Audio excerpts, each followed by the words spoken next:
Hello, I'm Jeremy Rivera, your unscripted podcast host. I'm here with Brandon Moon. He's going to introduce his advisor's company and tell us what they do and what he did in life to earn the expertise that should make him trust him as an expert in that field.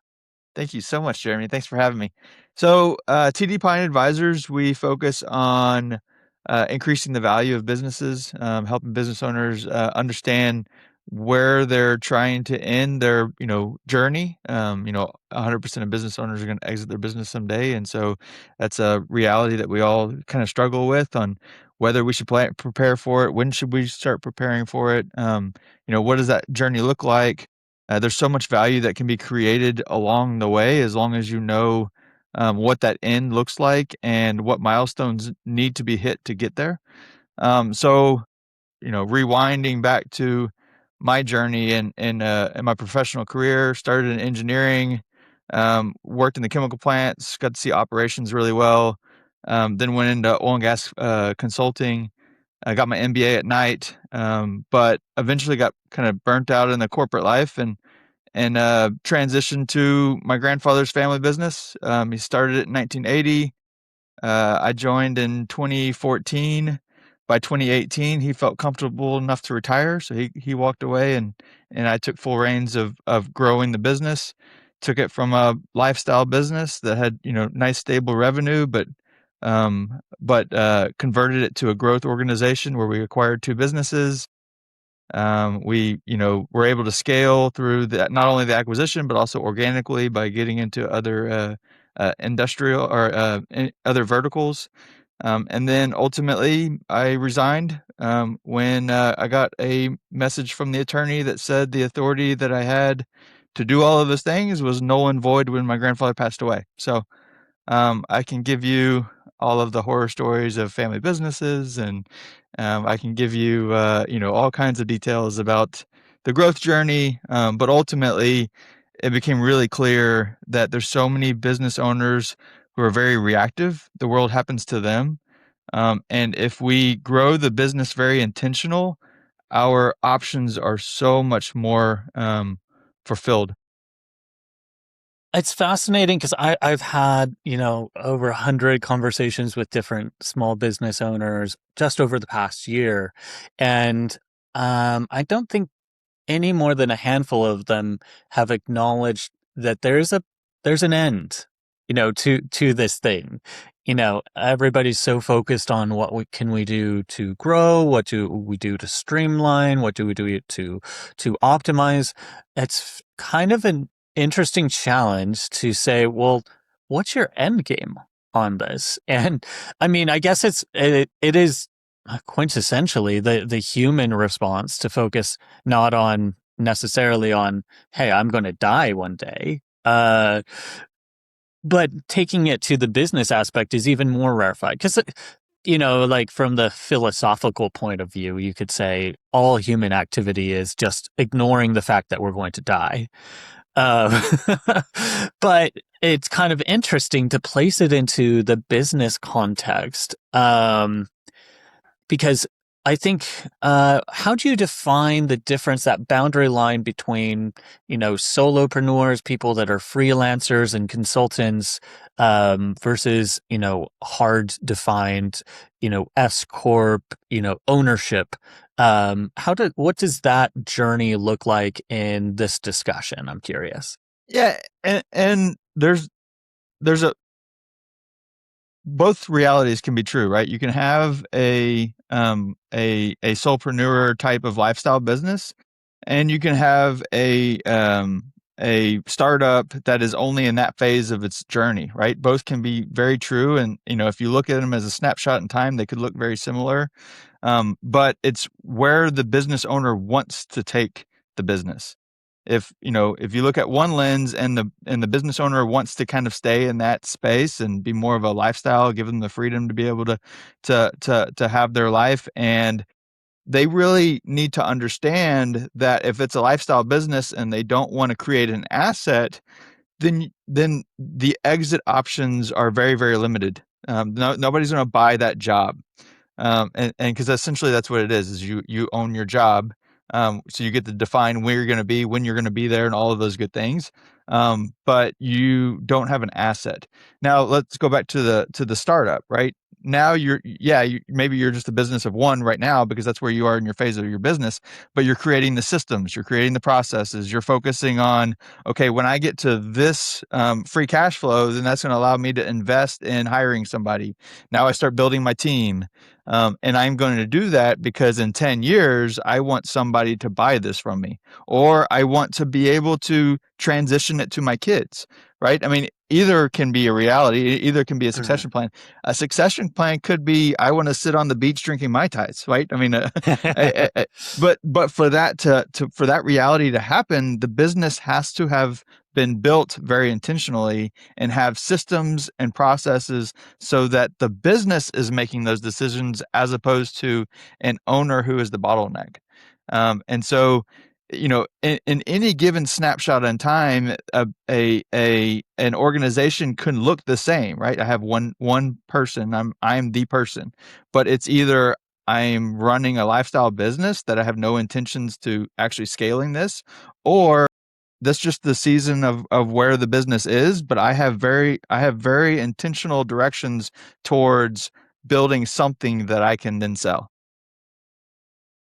I'm curious because I've come across it in my career just a couple of times of, social alliance, B Corp versus S Corp conversations of, and you hit on it on the lifestyle side because I worked for a SaaS that they were intentionally set up as a lifestyle business. And there were three co-founders. I don't recommend having three co-founders based off of that, and based off my later interview with John Henshaw of Raven Tools. He doesn't recommend it either. Two seems to be a crowd, but the lesson being that it was set up as a lifestyle company, and then he sold, and it became a cash cow for a company that didn't quite understand it and just maintained everything exactly the same, but didn't grow it, just rode that wave of money for as long as it was going to stay. So there is something there as far as long-term vision, because I know that that company, Raven Tools, once John sold it, that is certainly not what he had envisioned. I know that he intended to keep it as a lifestyle, but three founders is too much and Right. wasn't able to Absolutely. do what he wanted to. So, but that kind of ties into the other half of the question of like, does it have to become a soulless corporation, or is there a mission statement that system that you can build into what you hand over that's going to survive the test of time, or is everything going to eventually fall prey to capitalistic predation? Because board members can be swapped out, can be hostile takeovers, etc. Are a thing. And I've been an employee at a company hostily taken over and seen the jettisoning of talent and the extraction of value. What's your perspective and take on establishing a company that's more than just a revenue extraction machine? Yeah, I think that's a great point and a great question because um, as a founder, as the owner leader, you get to define what you want this to look like, at least while it's under your control, right? And it's by establishing that culture. You mentioned mission statement, visions, values, all of which are so critical in creating what is going to exist when you do walk away. Because if you can create a culture that is so entrenched that it doesn't require the owner to, be vigilant on everything, right? That the owner can walk away, and yet the core key members know exactly what the owner would have been thinking in various situations, and they can execute on those situations knowing that it is what the owner would have wished or wanted. Now you start creating a culture that transcends you, right? And look, there's 100-year-old companies out there that obviously cannot be dependent on a person because that's just not our life cycle, right? And so that becomes how much effort and focus that the owner has put into creating that culture. Creating the culture isn't just words. It's making sure that your hires are aligned with what your vision is of where the business is going. So your interview process is built around finding the right characteristics within individuals before bringing them onto the team. Once they're brought onto the team, you're training them the right way to know that this is how I envision this business growing and succeeding in its future. And so this is the reason why we make the decisions that we make. And this is how we treat the customer. And this is how we treat our vendors. And this is how we treat, our organization. And so all of these things are very, very intentional. This doesn't just happen, right? And that's the difference is there's so many business owners who are focusing on, am I going to be able to get this shipment out? Am I going to be able to deliver this service to the client? Am I going to be able to make payroll? Am I going to be able to do this, right? These are very, very focused things that need to happen. I'm not saying they don't need to happen, but as you start to scale, being able to bring on people that can allow you to focus on what environment am I trying to create and having very intentional focus on creating that environment, not just the daily grind. Um, Companies are more than human because they have little pieces of paper. So, in your experience, what are the most important pieces of paper and what are the words on those pieces of paper? That's a good question. I would probably say let's go back to, the founders and that time of realm. I think a piece of paper that often gets overlooked is, operating agreements. You talked about having, 3 founders in a lifestyle business. That's very difficult, just from the sheer fact that as the 3 individuals, mature and as they grow into, their life, a lot of times their motivations change, right? And so as they maybe whenever they form the business, they're all in line, everybody's happy with where we're going to be taking the business, and then you fast forward 5 years, they start to diverge, right? It's just their lives are starting to change. They're, maybe one of them has a divorce and now there's a family matter that is impacting the business. Maybe one out of the 3 wants their kids to join the business, but the other 2 doesn't want family to join, and right. And so now you start to get this diversion of what's important to that individual, and so that's where operating agreements come in. Is you can clearly define as this company matures, this is the expectation. And on top of that, we're going to review this on a set frequency because we know that our motivations at any given time in our life are going to be different. And so that piece of paper should adapt with the business as the founders and as the owners progress. And so that's something that my partner and I, whenever we were forming the business, essentially we had 0 revenue, but we spent a day, if not more, developing a 50-page operating agreement that says, hey, these are the things that we want to see. These are the things that are important to us, and we're aligned on where we're taking this business. Does that include things of like predetermining, hey, if this startup reaches X revenue, X income, we will consider selling it? Or if an offer comes in from the outside unexpected, it must meet X criteria for it to be evaluated. And those are things that you recommend putting into the operating agreement, or is there another different piece of paper that kind of records that conversation? An operating agreement is a great place for that, but at the very minimum, at least have the conversation. At least Sure. understand where the mindset is of what's important and what's not important. For us, we didn't have a defined, sell price or anything like that. So that wasn't a big portion of ours. But the things that were very important to us, because I've seen what happens when these things aren't mitigated, is conflict resolution. What happens when two partners cannot agree to something? How does that happen? Or how do you treat not only that individual decision that needs to be made, but even after you've gone through, all of these gates and you still haven't come to a conclusion? How do you dissolve the business? How do you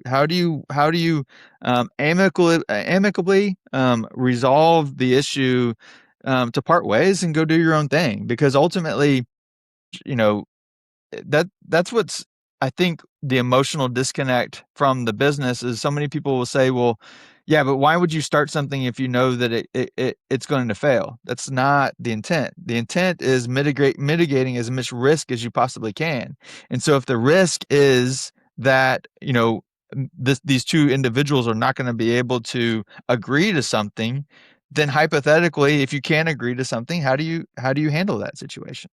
And so that's the part that we were talking about earlier about is 100% of business owners are going to exit their business someday. So why not understand what an exit looks like, even if it's during our lifetime, while we have complete control over what happens next? Preach. Sorry, I was on my soapbox a little bit. No, no, I was about to. I have a soapbox for you. I want you to stand up on this here soapbox. I want you to stand on it and tell these small business owners what is your hottest take. What do you think that they need to snap out of? What's the worst habit that causes the most problems for small business owners? That's a great question, and I can only think of one thing in my mind. It's pride. Don't let pride create the glass ceiling that prevents you from getting to where you're trying to go. And I've seen this happen so many times, and you have so many conversations with people saying, "Hey, this is what I want to do." Great. Have you done it before? No, I haven't done it before. Okay, great. Have you circled yourself with the people who have done it before? No, I'm just trying to figure it out. That's the fastest way to make this the most expensive journey you've ever gone on. I mean, if you have a vision of where you're trying to go, circle yourself with the people who have done it before and be vulnerable. Be open to asking the questions. There's not a single question that is not worth asking.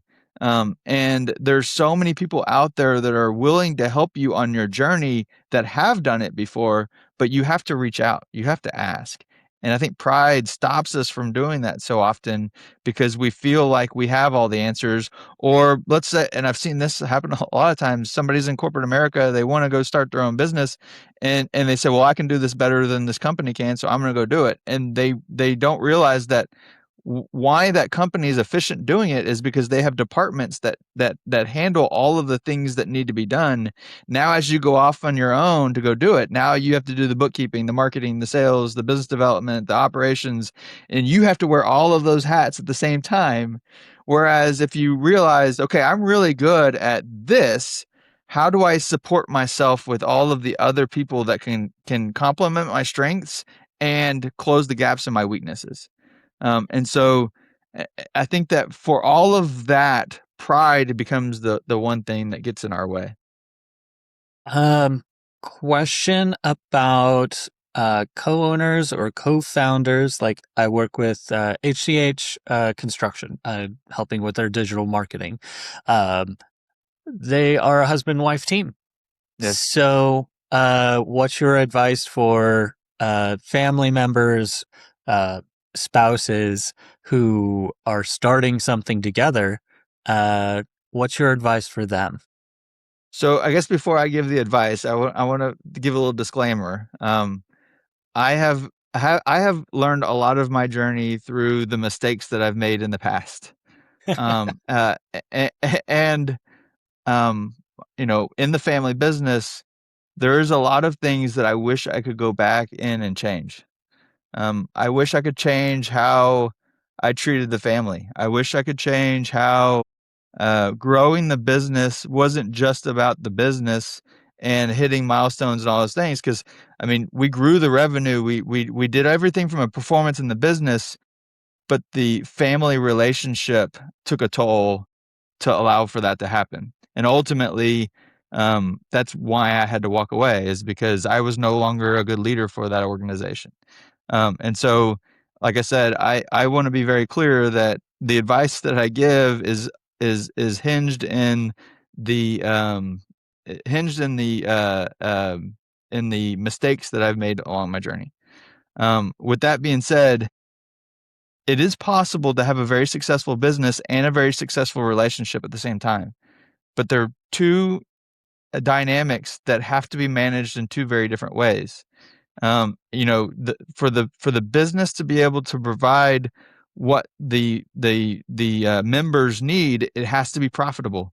It can't be scrapping to get sales. It has to have, it has to be built in a way where it is an engine in and of itself. That requires making certain decisions and sacrifices and things to make that happen, right?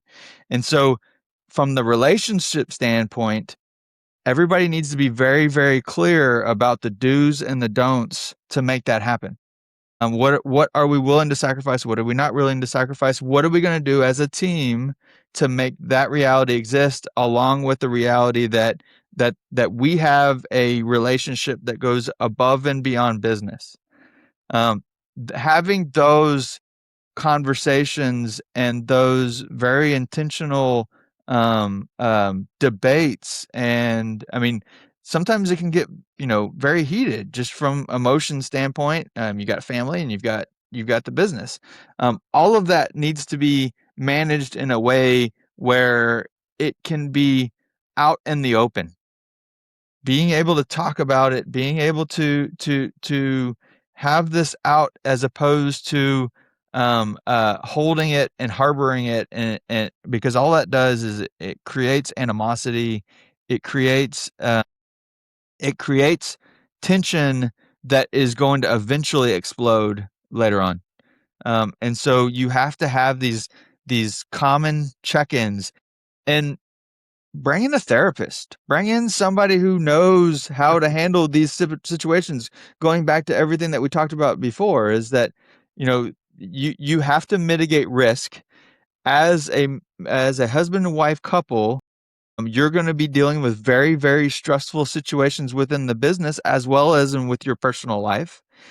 So why not bring in experts that know how to deal with those situations before they even occur, to help you guide through that journey? I'm curious. No, I've consulted as an SEO for folks that are in franchise situations. You know, they got a pizza franchise or they're got a roofing franchise. Does that change that dynamic because they're using, they're technically an owner, but they've got a bigger marketing stack on top of that, and there's kind of an implied causation in that. How does it work, or how do you advise thinking about, if you are taking on a franchise or you already jumped in? Right, right. I think it goes back to understanding what the benefits of the franchise provide versus what you still need to provide, and where you're trying to go, right?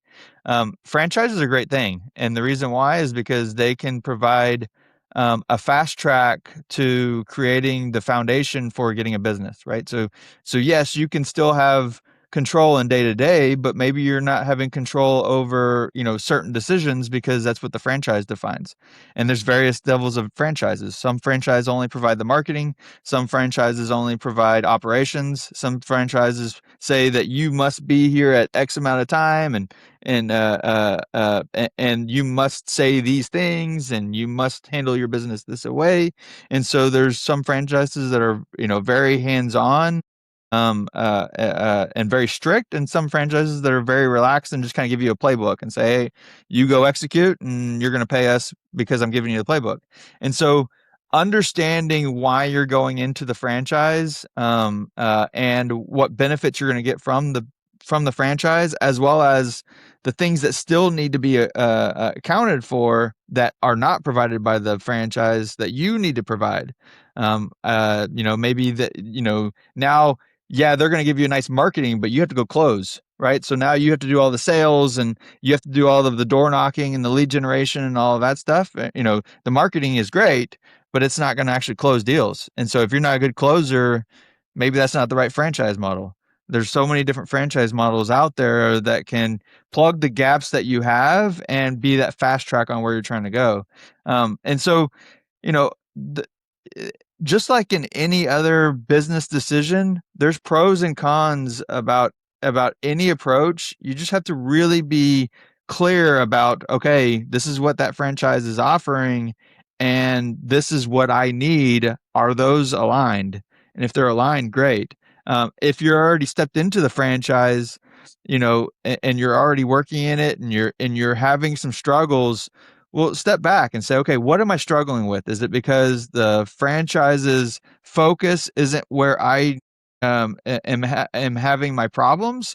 If that's the case, then let's start thinking about, okay, who can I bring on to plug those gaps so that I can still have a successful business? Because a franchise isn't going to fix all the problems. So I'm curious on the side of partnership. Obviously, there's the classic, Bragdon and Bragdon, or like, the Atlanta Law Service has, first two partners, then three partners, then four partners, then five. We already touched on maybe three is too much, but is there a difference?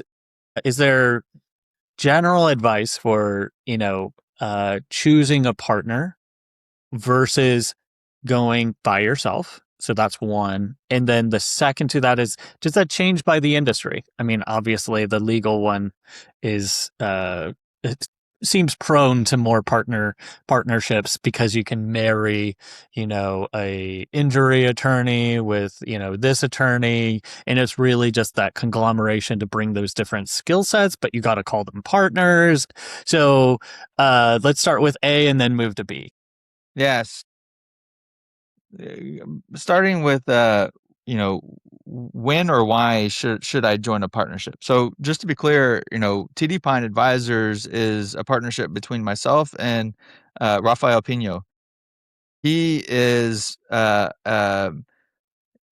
spent time in investment banking, private equity, and then was CFO of a very large family business, and so like he understands finance at a very, very high level. My background is more operations, business development, and so there is a clear benefit between marrying operations and finance. And so often in business support, you have one and not the other. And so there's so many clients that only get, advice from one advisor from the finance side, but then, when they go to try to implement operations is very difficult, and getting the team to buy in and all of those things, right? And so that was why we chose to create TD Pine Advisors, is because there's clear synergy between what his background is and where my background is. And so that led to the partnership. Just like what you were saying earlier, is that partnerships are very, very common in very, very broad industries that to be very successful, you have to be very targeted, right? So a trial attorney could partner up with with a attorney that doesn't do any trial, and that way as things evolve and they need to be able to support the same clientele, you're able to do that in a protected way. And so the thing though is, could I have created an advisory business by myself? Absolutely. But my philosophy in business is that we can do far more with more people than we can with one person. And ultimately, where I wanted to take a business was well beyond what I personally could take. Just from my own experiences, my own abilities, but then also there's a work life balance that I'm trying to also accomplish. And so as I'm growing the business, yeah, if you're in a partnership, you have more mouths to feed, but you also have a much larger business that you can create. And so there's a trade-off there, is that on my own I can only take on 5 clients.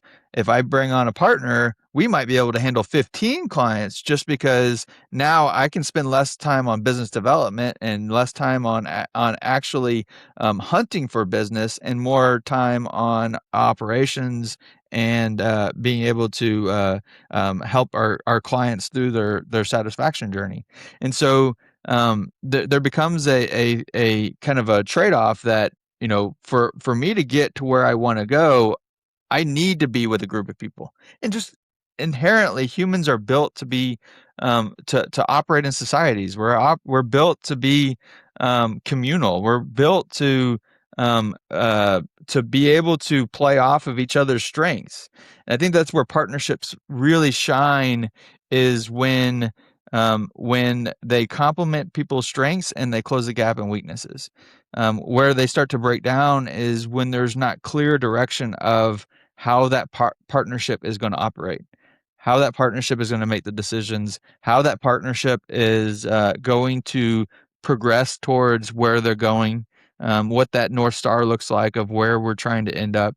That's where I think that you hear the horror stories of partnerships.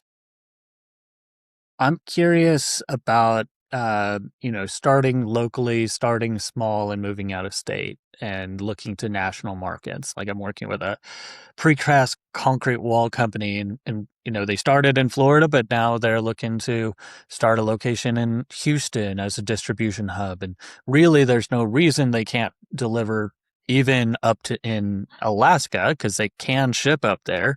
But what are the headaches, or what are some of the legal challenges or thought process when you're looking for your company to then up level eventually to bigger and bigger service areas, national even? Well, I'm going to answer that from a business development standpoint, just because that's where I feel most comfortable. But you need to go where your clients are, or where your customers are. And so understanding who you're trying to sell to and what their pain points are, and how your services are going to plug that pain point, is very important as you're thinking of expansion, because a pain point in Houston is very different than a pain point in Florida. And I'm being very industry agnostic right now, because if we were just talking about concrete, or if we're talking about building construction, or whatever it is, there might be a supply chain issue in Florida versus in Houston. There might be a finding good workers difference between Houston and Florida. There's always a pain point that is in the demographic that you're going to. And I say demographic because it might be regional, it might be a group of people, it might be, it doesn't necessarily need to be a location, but location is a big part of it. And so you need to do a lot of research into, um, yeah, I would love to go into Houston from Florida, but why? Is it because I've got family there and it'd be nice to have another place there? Or is it because I see an opportunity? Well, what is that opportunity? Is it driven by demand, or is it driven by supply? Is it driven by operations? What is it driven by? And then as you start nailing down and drilling into what the driver for that expansion is, start to understand not only the pain points, because once you get past the pain points, you need to say, okay, now how do I message to that person? How do I message to that individual that has that pain point, that the clear solution to resolve that pain point is me? And be thinking about it from that perspective. That it's great to understand where that growth, geographically is going to be, but understand also where the driver is, and how to attack that market from a point of strength, not a point of weakness, because you're going to end up investing a whole lot of time and energy into get into whatever that geographic expansion is, either through marketing or establishing a location, or finding players that know that space really well. You're going to be doing all of this investment. You want to make sure that when you pull the trigger on that investment, you've already laid all of the groundwork and understand this is exactly how we're going to execute that expansion move. For us, like as we were growing the family business, one of the things that we got into was we expanded nationally, whereas we were very regionally focused. But when we expanded nationally, we were laser focused on what we were expanding. We weren't expanding our entire business. We said that, hey, 15% of our business is focused on this, and there's a real need for that throughout the rest of the country. And so that's what we expanded, was just that 15% of our current market, just that offering, and we expanded it nationally. We were able to grow our entire business by about 40%, just in that one expansion, that we could reduce our dependency on the local market of that product. I love that viewpoint. That's fantastic. So, I'm going to ask you to think about my next guest. Another small business owner is going to come onto the show, and I want to kind of seed it forward and ask you to ask a question for them to answer. And when I have my next guest, I'll ping you back and share their answer to your question. So, talking to another SMB owner, what question do you think is most poignant to ask them from your perspective? Um, I mean, obviously, we haven't discussed who it is or what industry they're in or anything like that. And so, how I would normally go into a conversation like that is what is your biggest pain point? Like, what do you feel is your biggest obstacle that's preventing you from getting to where you're trying to go? When you start to shed light on that, and you name it and say, okay, well, my biggest problem right now is I can't hire. Okay, well, let's dive into that. Why can't we hire? What have we tried before? What can we do differently? All of those, great things but the first question then becomes is just, what is that thing that's holding you back? That if you could fix this, the sky's the limit. It's going to really catapult what you're trying to do. Fantastic. I'll make sure to report back and give you a clip of what their answer is. In the meantime, give us again your company name if you hang out on a particular social media channel, you have any in person appearances, conferences, books, widgets, you're selling erasers, whatever. You let us That's know okay. where you're at and how people can connect with you. Thank you. TD Pine Advisors is our name of the company. tdpineadvisors.com. You can find assessments, which are very helpful. There's an exit readiness assessment that, like we were talking about earlier, nobody really wants to talk about, exiting their business. But as an owner, you should always be thinking about it. You should always be thinking about, what does that look like? What does that end look like? And so that assessment provides some really good questions that should be in the back of your mind as you're growing. And so we're also on LinkedIn. We spend a lot of time on LinkedIn.